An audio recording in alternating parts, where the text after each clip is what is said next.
Welcome into episode 13 of the PrintFest DFS podcast. I'm your host, Justin Rue, and today's a solo pod.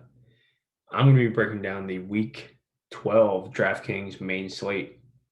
We have 11 games slate on the board, and there's a ton of injury news. I'll just run through the most important injury news that I think is out there on the board right now. Todd Gurley, he is out.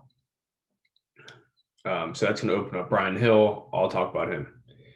Larry Fitzgerald and Trent Sherfield, they are both out, opening up a lot of space for Andy Isabella. I'll talk about him.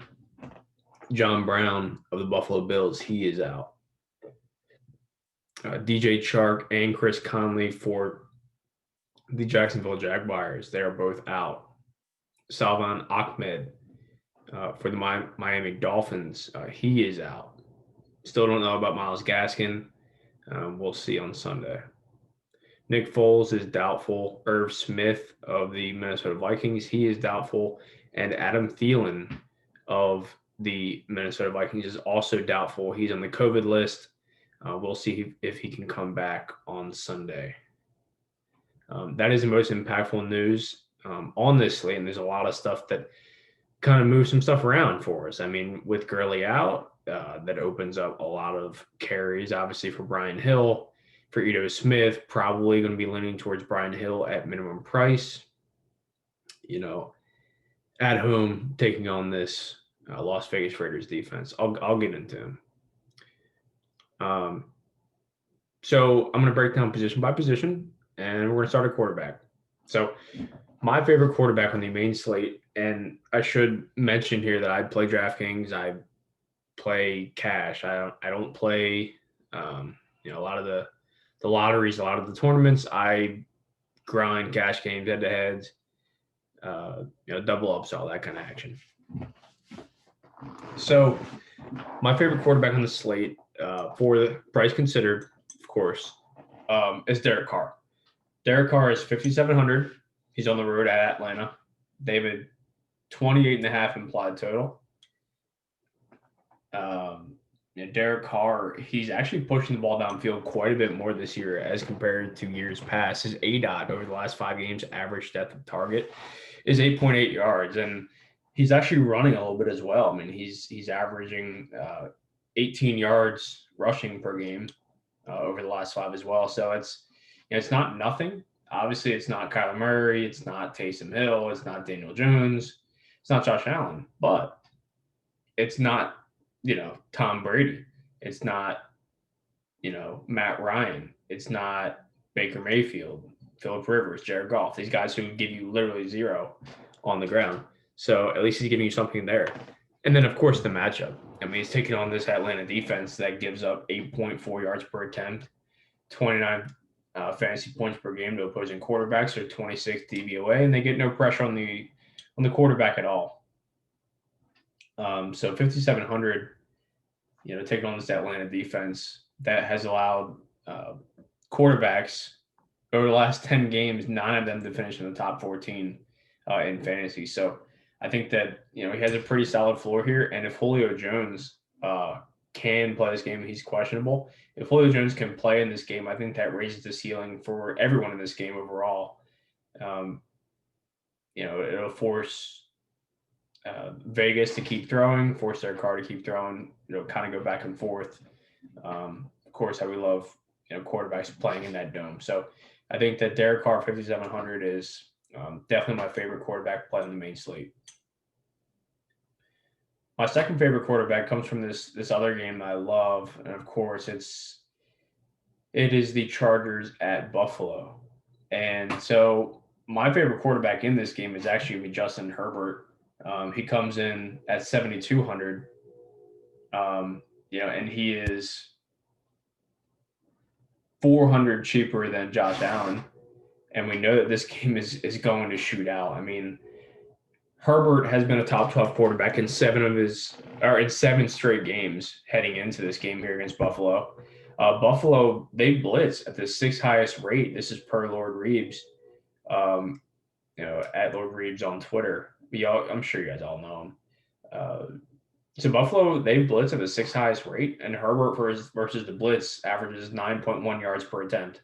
That's it's really solid. If they do decide to blitz on him, they can just sling passes to Keenan Allen over the middle all day.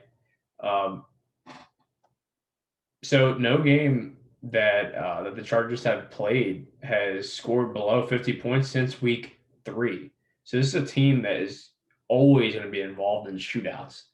Um, we know Justin Herbert gives us a little bit of something on the ground. He's averaging 26 rushing yards per game over his last 5.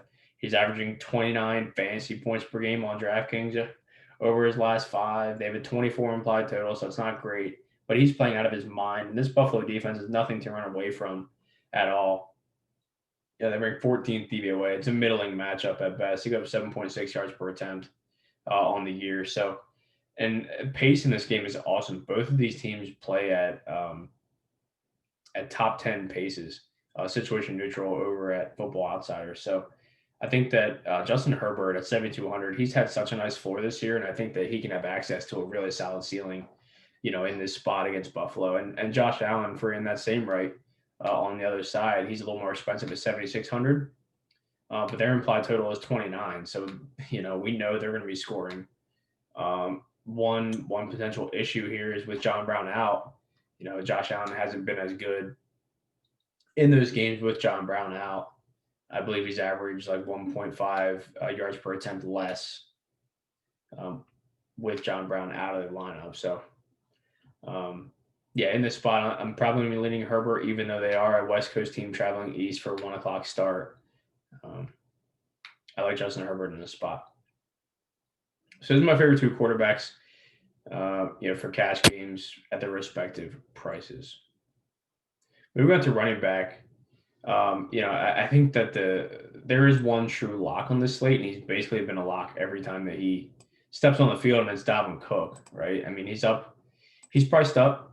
He's up at 9,500. So, I mean, it's starting to get up to that kind of range where it's like, we really need it. But let's just go everything about him. Okay, so he's at home. They have a 27.5 implied total, 3.5 point favorites here against Carolina. Dalvin Cook has averaged 31.6 DraftKings points per game over his last 5. He's averaged 79% of the snaps, 30.5 touches per game over his last 5, 188 yards from scrimmage per game over his last 5 games. And he gets the red zone stuff. I mean, he's tops on the slate, averaging 2.6 opportunities inside the 10 per game. So we're talking about a 3-down plus goal line back at home against Carolina. And we know how bad Carolina is. They give up 4.8 yards per carry. They've just been trounced all year. So Dalvin Cook at 9,500, he's definitely worth this week. Moving down the salary spectrum a little bit, James Robinson, right? And people don't like to play this guy because, he's an undrafted free agent. They didn't really know who he was. He's on a terrible team on the Jags, of course. Mike Glennon's the starting quarterback. They have a 21 implied total. They're 6.5 point dogs against Cleveland. Obviously all that sucks. But the stuff that's solid about James Robinson is his usage. He's averaging 79% of the snaps, 24 touches per game over his last 5, and 111 yards from scrimmage. That's right up there. I mean, obviously not that close to Dalvin Cook, but his usage is certainly close to Dalvin Cook's. Obviously, he's not going to get much stuff, in the red zone because, well, the Jags never get to the red zone. But when they do, he is their goal line back. And the matchup is middling here against Cleveland. They're 15th DVOA against the run. They give up 3.9 yards per carry. So, it's not a great matchup, but it's also not bad. We've seen James Robinson do just fine against Pittsburgh last week. His volume that he gets is just so solid. I mean, he's had 19 plus touches in 4 straight games. Now that Chris Thompson's on IR, and he's had 90 plus total yards in 8 out of his 10 games this season. He's really been a revelation as an undrafted free agent. So 6,300, at home against Cleveland. I do like James Robinson just because his volume, and volume is more important than matchup. It's the most important thing in fantasy. And James Robinson's really solid on this slate at his price. So getting to all the way down the salary spectrum, we're going to get down to Brian Hill. So Brian Hill is 4K. You know, he's not a great prospect. He's been in the league for a couple years. He's kind of just like a jag. He's just a guy. But Todd Gurley is out. The Falcons have a 25.5 implied total. They're at home in the Dome. And now without Gurley, the only threat for any kind of touches is Ito Smith and Quadre Allison. And both those guys are also just guys. I mean, we've seen Brian Hill perform in the past, and I mean, the matchup couldn't get any better. He's at home taking on this Las Vegas defense that's 32nd DVOA against the run. They give up 29 points per game to opposing backfields and give up 4.6 yards per attempt. So, this is the spot for running back to be in. And at minimum price 4K, what do you really need from him?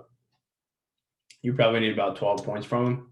It's probably pretty likely he scores a touchdown, given the fact that Las Vegas has allowed 14 touchdowns to opposing running backs, which is third most in the NFL. And also, I mean, Brian Hill outsnapped Todd Gurley last week when Todd Gurley was healthy. If we would want to say that Todd Gurley was ever really healthy since 2018. Brian Hill at 4K, I think he represents a really, really solid value here. Decent enough floor. I mean, it's going to be pretty hard for him to kill you. And his touchdown equity in this spot is pretty high. So I want to touch on one more running back here, and it's Wayne Gallman.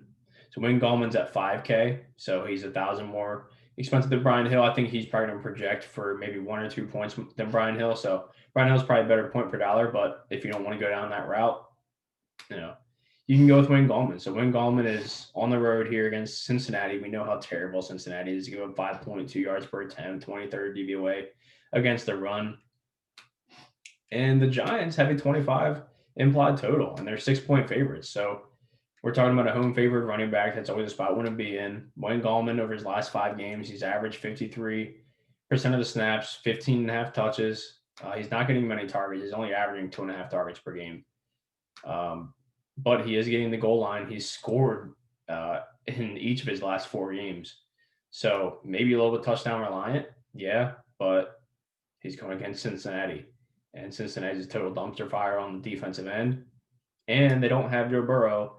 They're back there with Brandon Allen and Ryan Finley on the bench. So we know Cincinnati's not going to be able to get anything going on the other side. So, taking on this Cincinnati defense gives it 5.2 yards per carry, 147 yards from scrimmage per game to opposing backfields. And they go an explosive run on 16% of attempts against them, which is worse in the NFL. I think that Wayne Gallman probably provides a little more upside here than Brian Hill, but he is 1,000 more expensive. And I know it's another name that you don't really want to click, but running back is kind of weak this week. I mean, Derrick Henry's in a spot here against Indianapolis where, we know they're solid against the run. Josh Jacobs, he's in a fine spot here against Atlanta, but Atlanta's been really solid against the run, actually. I mean, they're 10th DVOA, only go up 3.6 yards per carry. He's going to have to get it done through the air, and we know Josh Jacobs just is not getting targeted. So I think running back in the way that it is right now, kind of stay their position. I think that Dalvin Cook, you lock him in, and then you pay down for Brian Hill, and I also like James Robinson. So, if you don't like Brian Hill, you can go to Wayne Gallman.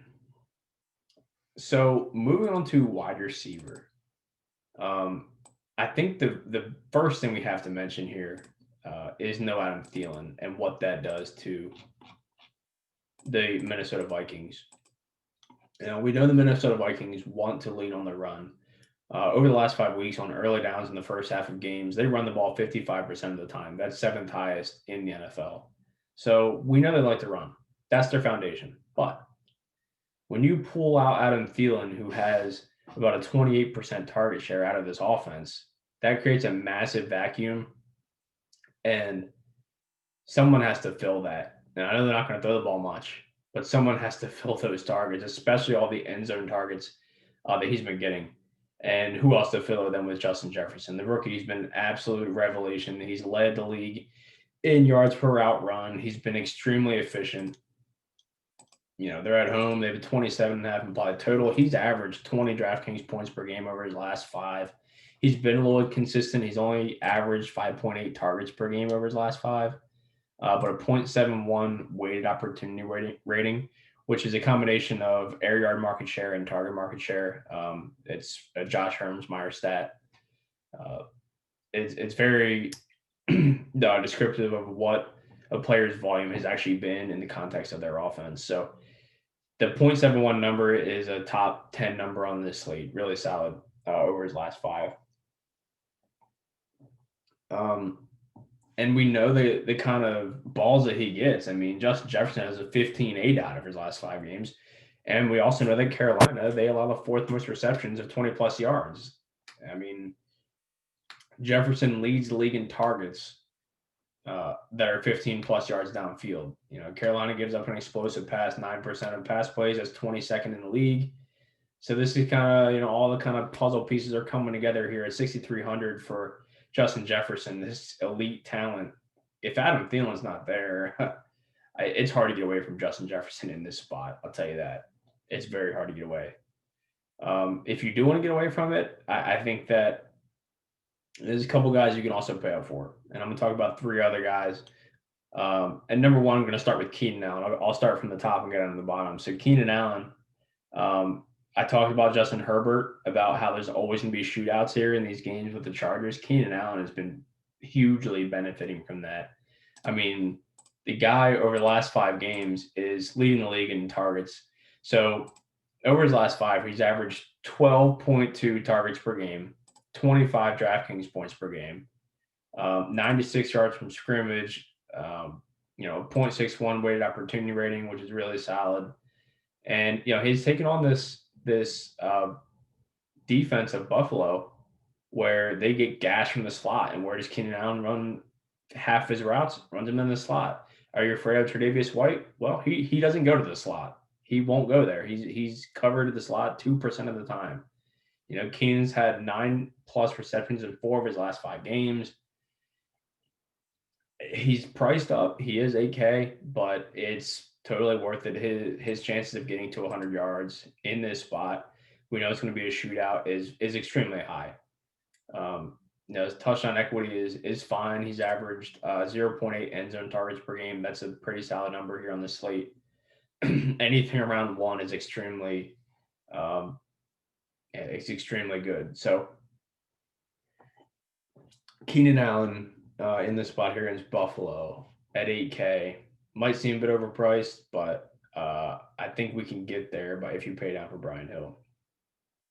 So another guy in the same game you're probably looking to pay up for as well is Stephon Diggs. And, John Brown is out. That just, opens up the target share even more for Stephon Diggs if he needs it any higher. Over his last 5 games, he's averaged 10.8 targets per game, a 0.77 weighted opportunity rating, 88 yards per game over his last 5, 18.3 DraftKings points per game. And, of course, he's on this Buffalo offense that has a 29 implied total. There at home. I talked about the pace in this game. Only potential issue here is that the Chargers, they do have a decent pass defense. They are 16th DVOA, and they go up 6.8 yards per attempt, and they only allow a 61% catch rate. So maybe that dings Diggs a bit here. But Casey Hayward is out. I know they're getting Chris Harris back. Diggs kind of moves all around. The other thing that is really propelling Diggs is that Buffalo is really leaning towards the pass. And over the last 5 games on early downs in the first half, they're passing the ball 69% of the time. That's second highest in the NFL. So they're just coming out and saying, I'm going to beat you to death by just throwing. I'm going to throw more than you, and I'm going to throw on early downs, and it's really benefiting them. And it's really benefiting Stephon Diggs. So he is 7,600. He is $400 cheaper than Keenan Allen. And I think that you could play both in this spot.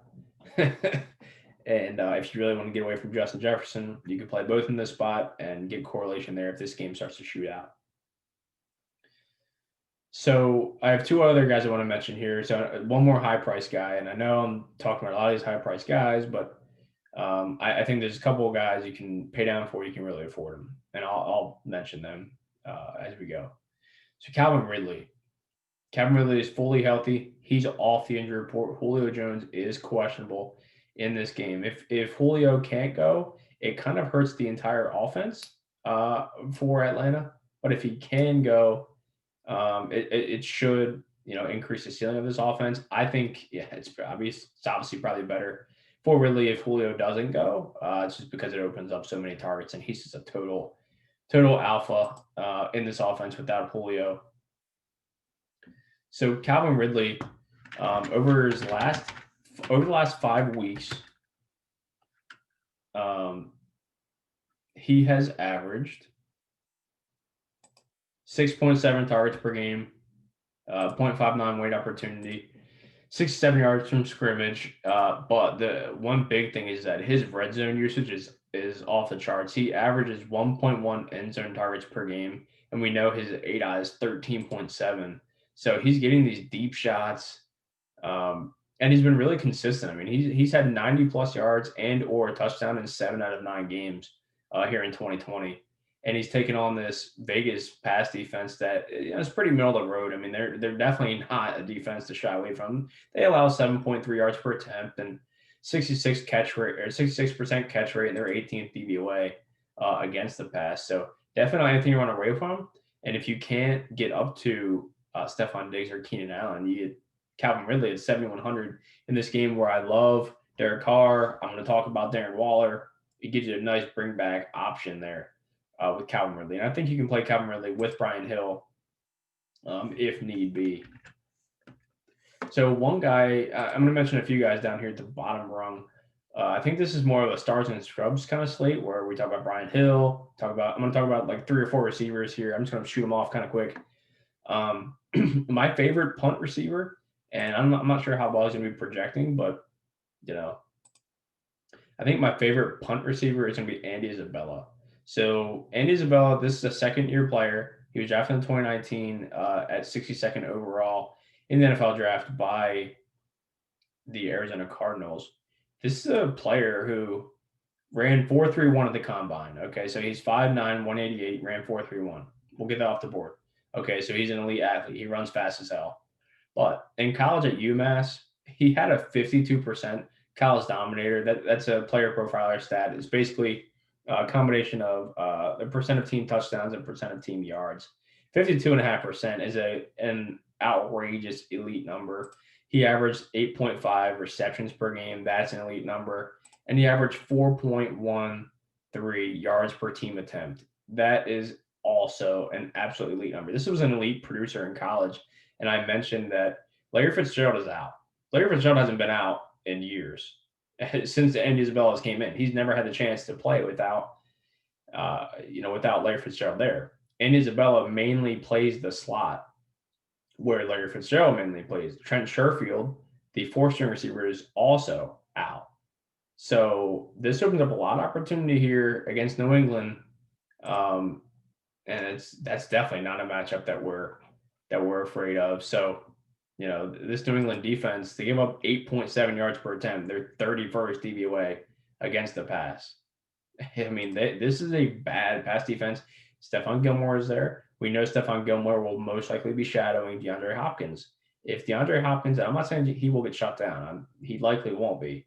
But if DeAndre Hopkins gets dealt with and maybe gets slowed a little bit here by Stephon Gilmore, I think obviously Christian Kirk and Andy Isabella will be getting much more run. Andy Isabella's going to get his first shot. He'll probably, if I were to guess, play 70% of the snaps or so. A lot of those routes will be coming from the slot. He's got Kyler Murray, back there slinging the rock. I think that at 3K, there's not much he's going to be able to do to hurt you. And he's got upside for days, like I mentioned, with his speed. If he can get deep on this defense, which a lot of receivers have gotten deep on, it could be a total print fest with Andy Isabella at 3K. I'm going to mention a couple of guys here. So Denzel Mims, he's obviously going to be popping in projection models. We know His weighted opportunity rating of his last 5 is 0.64. His average 6.5 targets per game is 8 on his 15.3. But he's on this terrible Jets defense, and we know that Miami's pass defense is pretty elite. They're 11th DVOA. They only give up 59.6% catch rate. That is like the best in the league. And he's got Sam Darnold back throwing him the ball. I think that it's going to be tough for Denzel Mims to really get much going here. Against Xavier Howard and Byron Jones here on the outside. Mims really doesn't come into the slot. So it might just be a game where they just pepper Jameson Crowder, unfortunately. Mims is 3,500. He's 500 more than Andy Isabella. But he's at least in play just for the amount of air yards he's been getting. And I also want to mention Laviska Shenault. He is another rookie, 3,300. He's really dynamic. He gets carries out of the backfield and stuff. He's coming off injury. He should be playing in this game. He was a good player in Colorado. But, 3,300, like I mentioned with DJ Chark is out. Chris Conley is out. There's a lot of opportunity to go around. Only issue is Jacksonville. This is kind of why I prefer Andy Isabella. Number 1, he's cheaper. Number 2, he's on a way better offense. And a game environment that could shoot out. So,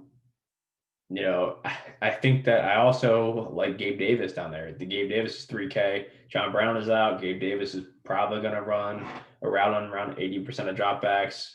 I talked about that matchup that he has here with the Chargers, where it should be a shootout if you can't get up to Stephon Diggs, and you want a piece of this game. Gabe Davis could be your guy. So, rounding up the cheap wide receivers, if I were to rank them, and Isabella is my favorite. Gabe Davis is my second. Laviska Shenault's my number 3, and then Denzel Mims. So any one of those guys are certainly fine if you need to punt it off and to afford Keenan Allen, Diggs, Jefferson, any one of those guys. So let's move on to tight end here. And so tight end, there's basically 2 guys at the top, and then it's everybody else, right? And it's Travis Kelce at 7K, and it's Darren Waller at 6K. And then you're just punting. So, Travis Kelce, obviously he's awesome. He's taking on this Tampa Bay defense down in Tampa. The Chiefs have a 29.7 implied total. He's averaged 23 points per game over his last 5, 9.3 targets, 107 yards, 0.9 end zone targets per game. He's elite, but he's 7K. Darren Waller on the Raiders taking on Atlanta. The Raiders have a 28.5 implied total, so just a bit lower. He's averaged 7.4 targets per game over his last 5, 0.49 weighted opportunity rating, 45 yards per game. 0.7 end zone targets per game, but he has a much, much better matchup here against Atlanta. That gives up 8.4 yards per attempt to tight ends. They go up 17 points per game, an 83.8% catch rate, and they're 26th DVOA against the pass. An 83.8% catch rate to opposing tight ends, that is ridiculous. I think that, especially on DraftKings where it's point per reception scoring. I think that's so important that, you're facing a defense that gives up that kind of catch rate to opposing tight ends. He gets these easily convertible targets, 7.2 ADOT. I think that in this game where it's probably going to be a shootout, Darren Waller at 6K, I think he's a better play per dollar than Travis Kelce in this spot. And then if you really wanted to punt it off, I'm perfectly fine with this play, actually. So I mentioned that Adam Thielen is doubtful to play with COVID. And Irv Smith is also doubtful with a groin injury. That leaves Kyle Rudolph. He's 2,800. How we love punting off tight end. Kyle Rudolph ran a pass route on 78% of the team's dropbacks in Week 10 when Irv Smith was out, and he caught 4 or 5 targets for 63 yards. If he gives you that in this spot at 2,800, I'm perfectly fine with that. He has a decent shot to get into the box here, taking away on Thielen and all of his end zone targets he was getting. he's taking on this Carolina defense that, gives up 14 points per game to opposing tight ends. It gives up 67% catch rate. They're 21st DVOA against the pass. We look for these tight ends they're at home and have these massive totals because we know how much the tight end position is swayed on touchdowns. If your tight end scores a touchdown that week, they're going to be top 10. They can get 20 yards as long as they get in the box. Oh, they're a top 10 tight end. At 2,800, you can certainly do worse. If you're really looking to put it off, I'm cool with Kyle Rudolph, in this spot.